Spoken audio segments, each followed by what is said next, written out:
That was a good introduction, wasn't it?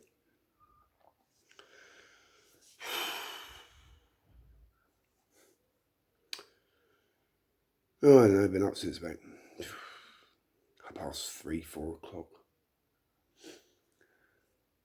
Watching the Remembrance Warhammer 40,000 lore. Very good channel, actually. I thoroughly recommend it if you have an interest in that. I don't know why I'm in such soft focus. Didn't do this intentionally, but oh well. Oh, maybe I should clean my camera lens. It works. What the hell?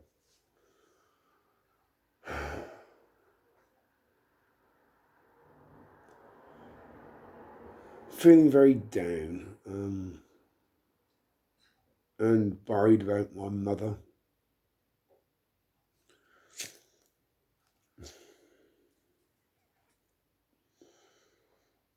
I mean, Synergy Cosplay, who I have worked with on one occasion, but I had difficulty getting to their other events, have a camping event over the weekend.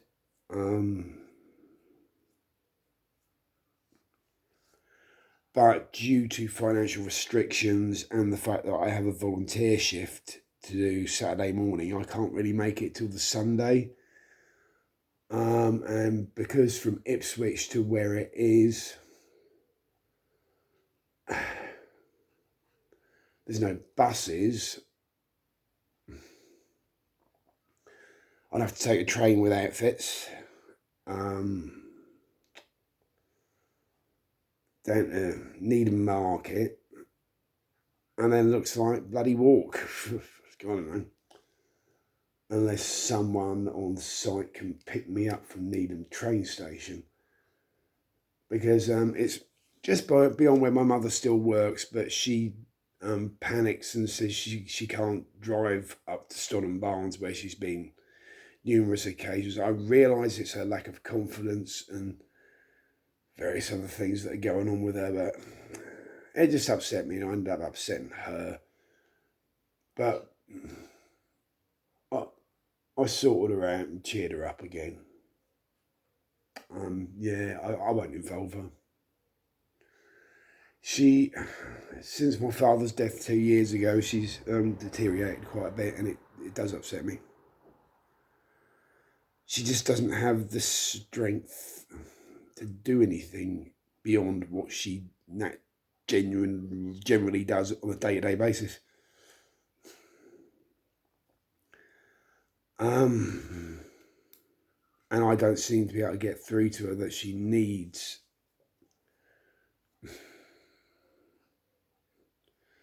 to get that confidence back for herself. I think she's given up, which is sad.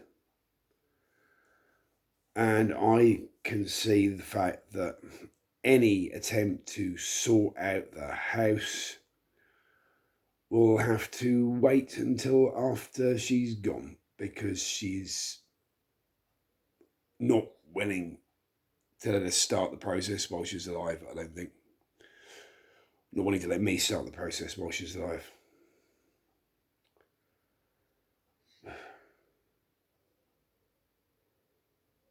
Because my younger brother still doesn't speak to me.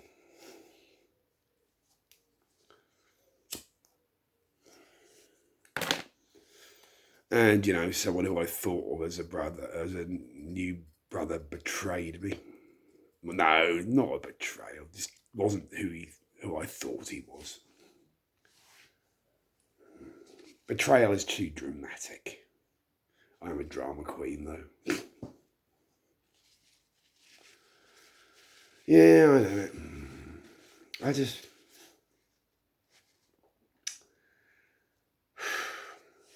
I've got to find most of the ammo for this, because it's all over there somewhere, because I just shot it at the ceiling trying to hit the flies. Much to my partner's surprise and general, stop that please. I'm a big child. But, you know, it keeps me happy and amused. I am... You know, when you're not sure how to interpret someone's behaviour. I mean, this is it's a high functioning ADHD autistic thing. We're not very good at reading signs and signals at all. This generally keeps me out of trouble in a certain way. I mean, I have a long-term partner. If another woman is genuinely interested in me, I normally don't notice. I'm really crap like that. I think this is a good thing in modern times. Because even if I was single,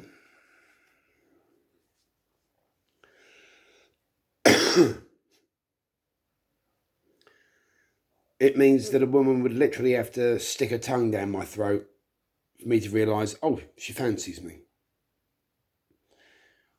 Which stops you getting into trouble, because we live in times where unwanted attention can lead to harassment charges, which has nothing to do with what happened to me whatsoever. That's a different kettle of fish entirely.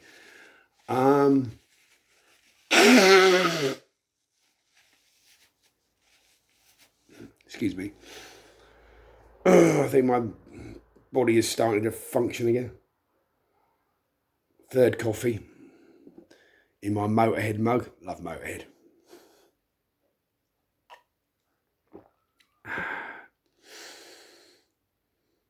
But a couple of times last week, I decided, because I had my big bag of gewgaws and trinkets with me, some of which I occasionally sell, but I decided I was going to do a bit of giving away presents.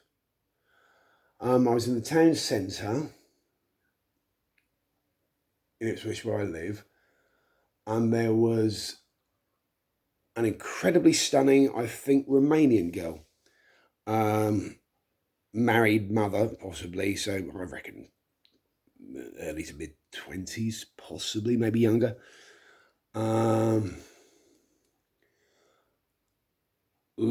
black, curly, raven hair, perfect olive complexion, big dark eyes, supermodel build. And I was watching her and her friend and their kids, not in a creepy way. I try and make sure I don't come over as a creepy. Because things can be misconstrued. And then I got up to leave, and I'd sorted through my bag. I found this little metallic silver feather. And I walked up to her and said, "Present for you." And she said, "Oh, thank you." And then I just left, didn't say why. A couple of days later, I saw a young lady, I've seen her around before actually, yet again, same spot, town centre. Possibly Iranian, definitely Muslim, but you know, she had that headscarf, not the full bloody thing. You know, each to their own.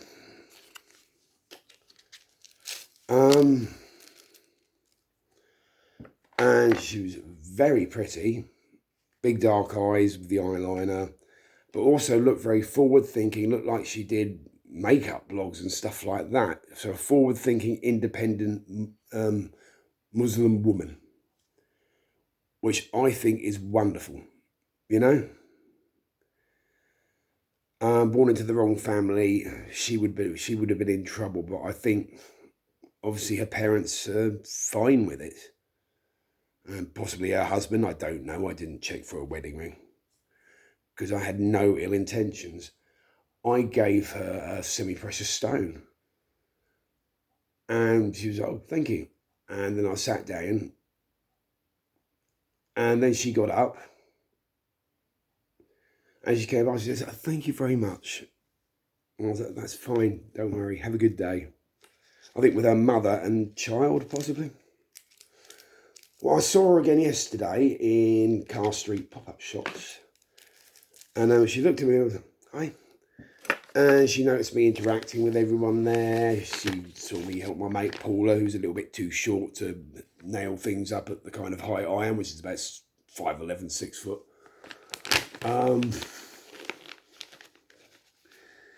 Well, I don't know how to read this. I really don't. She kept glancing at me, and I glanced at her, and back and forth. I stayed. I didn't approach her again. I just stayed about 20 yards off, talking to some people I know there, reading.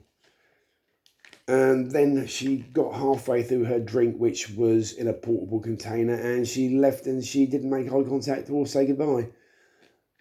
And I'm not sure what the hell was going on, because I'm high functionally autistic ADHD. I don't know whether I'd offended her, or she was disappointed that I didn't strike up a conversation, or what. It doesn't really matter. I just feel that one of my major flaws is I find it so difficult to read people. It's a hard skill to learn. And then also in town yesterday, it's amazing the things that happen when you're just out there and you observe.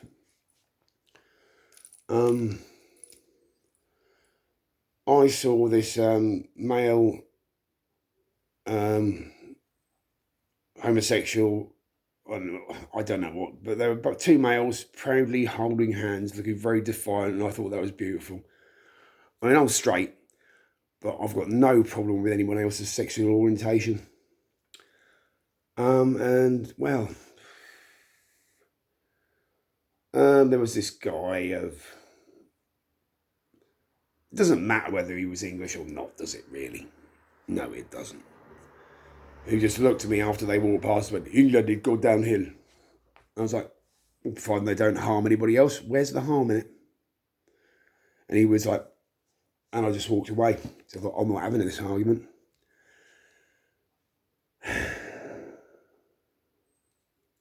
That's a sad attitude to have, I think.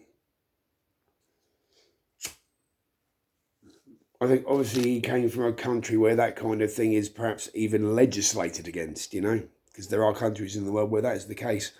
And I feel sorry for anyone who is born with a non-heterosexual sexual alignment in those countries. It must be a terrible thing to live with. I understand about stigma, judgment, bias. I think it's why I share more in common with foreign cultures, those of different sexual orientation. It's because I'm high functioning autistic ADHD, and I've had the kind of bias, judgment, and just shunning that they've been victims of all my life too.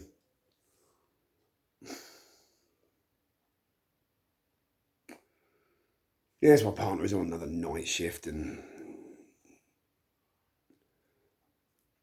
no one was available to babysit. Oh dear, yeah, I am a big kid.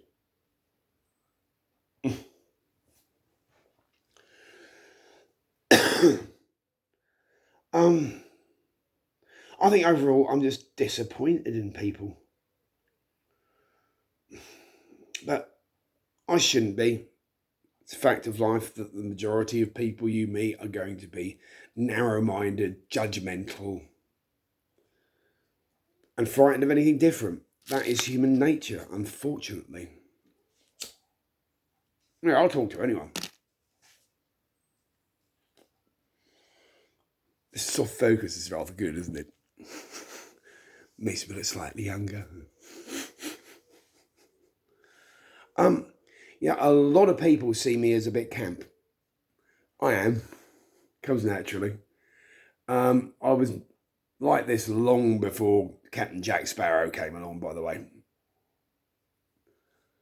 I was there first. Sorry, Johnny.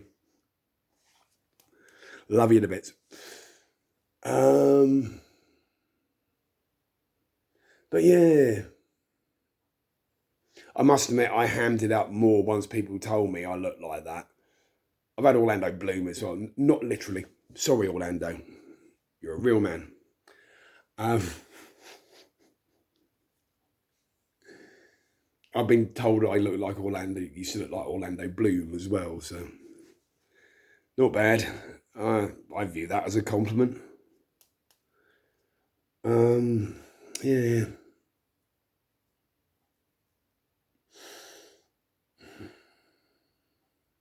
Where was I? I do not know.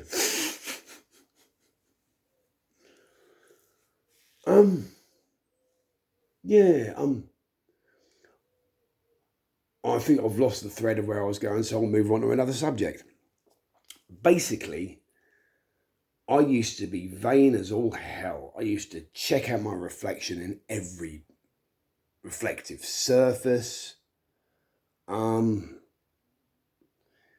That's taking it a bit too far, mind you. When you're a young man, when you're a young peacock, that's what you do. Because essentially, I am. And it seems to me that a lot of foreign cultures are far more. Excuse me, jeans are a bit tight. Don't think I'm putting on any weight. It's just that these jeans are a bit tight. Foreign cultures seem much more accepting of men strutting about like peacocks. We used to be, hundreds of years ago, over a century ago, we used to be good at it. And I think that's coming back, with the trend for well-groomed beards, that kind of thing. It's a good thing. I don't necessarily agree with some of the fashion choices, but then again, I'm sure many people disagree with some of my fashion choices. I know full well that the authorities would frown on, the fashion choice of me openly wearing a sword in public. I'm not knighted. I could just about get away with rubber weaponry and a steel helmet. Did that ages ago when I was recruiting for the reenactment group I was part of. I'll have to try that again when I start my own, won't I?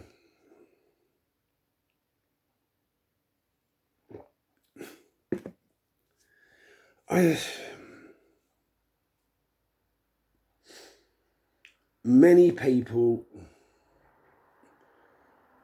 they want the world to be all, I don't know, unicorns, fancy rainbows, fluffy kittens. And that's all right, that is fine, but you've got to be able to accept and face the darkness in the world as well. If you choose to ignore the darkness or shy away from it, then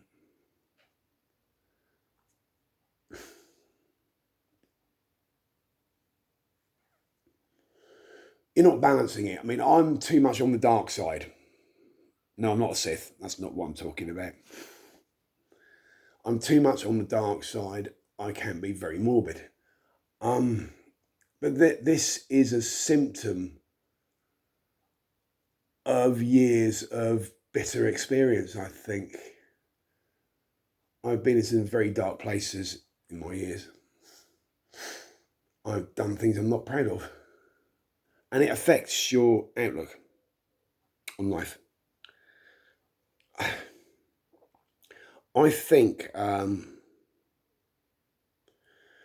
I came from a moderately well-balanced childhood, and then the world taught me bitter experience. Whereas some people, and I think these are the people that deny the darkness of the world the most, came from horrible backgrounds and gradually learned to appreciate the world and see beauty in it.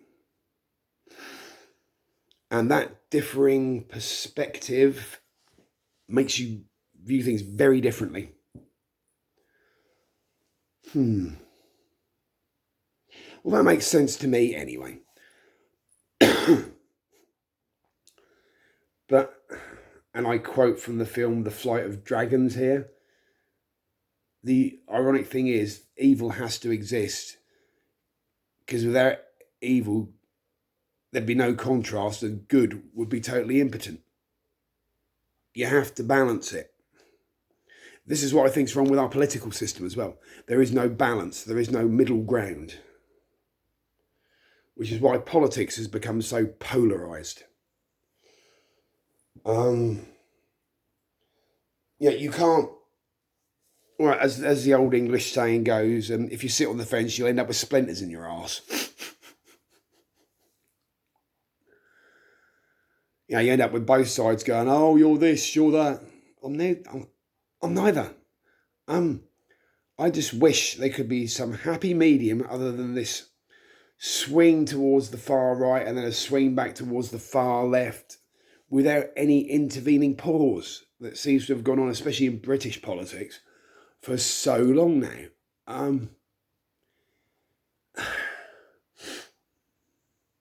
I do not know what the answer is. I'm sure many of you might debate it in the comments. You feel free to. I will pay attention if and when I can. It worries me because I think across the world at the moment, politics are getting much more polarised and there is hatred brewing on both sides. Too many people are shouting and not listening. And to quote a phrase from the Sharp series with Sean Bean, the actress Assumpta Serna plays his lover and wife. She's a partisan. And she says a good leader should listen twice as much as he shouts. That means in the past I wasn't a very good leader. I think I'm learning. Even my partner says that she's amazed at the progression I have made as a person, especially in the last year or so. And I think to a certain extent I have Chip, Ipswich Community Hub, to thank for that. Getting out there and interacting has its difficulties for me. But it's better because basically since COVID, I stayed in and kept isolating. And every time I tried to go out, I usually screwed it up. Get out of my shell, I screwed it up massively.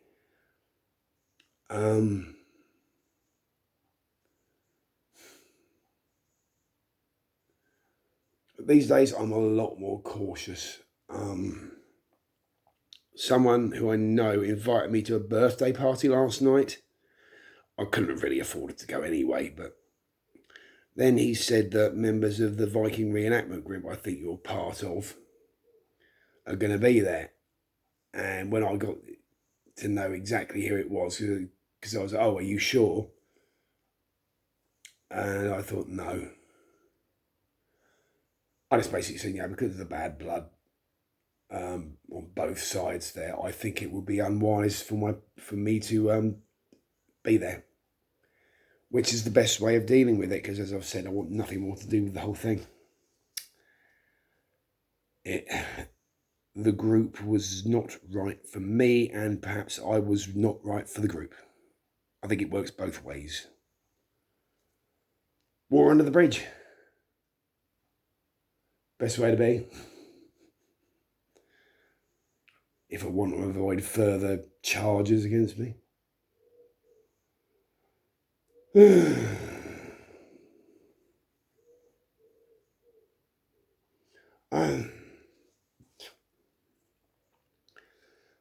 You understand, I understand that, if I had been raised differently, I would have been a very different person.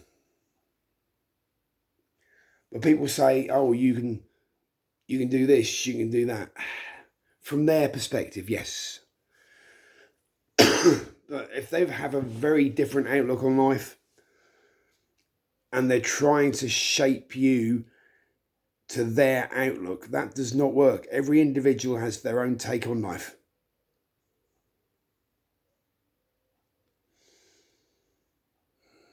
I think. I mean, if you're willing to change your philosophy because you want to fit in, then good luck to you. It's something I can't do.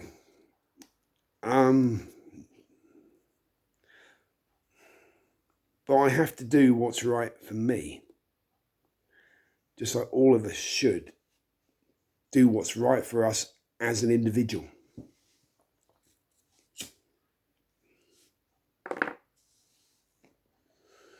If you're not doing what's right for yourself as an individual, then you are harming a part of your soul. And there will be symptoms of that in your dealings with other people, in your feelings, your self-esteem. And eventually it'll rot, because if you wear a mask, it's going to come out. You can't hide what you are. Those who can successfully hide what they are,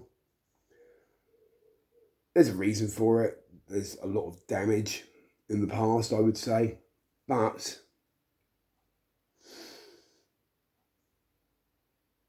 you need to sort that out, because if you are just not letting anyone see who you truly are, how do you expect people to trust you?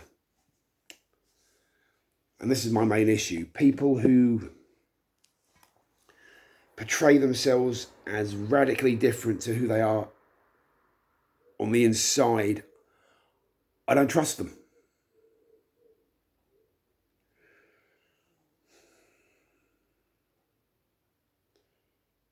But, yeah, this has got overly long, isn't it? And insanely rambling. To put it, I don't know, best, just be true to yourselves, people. Don't be false.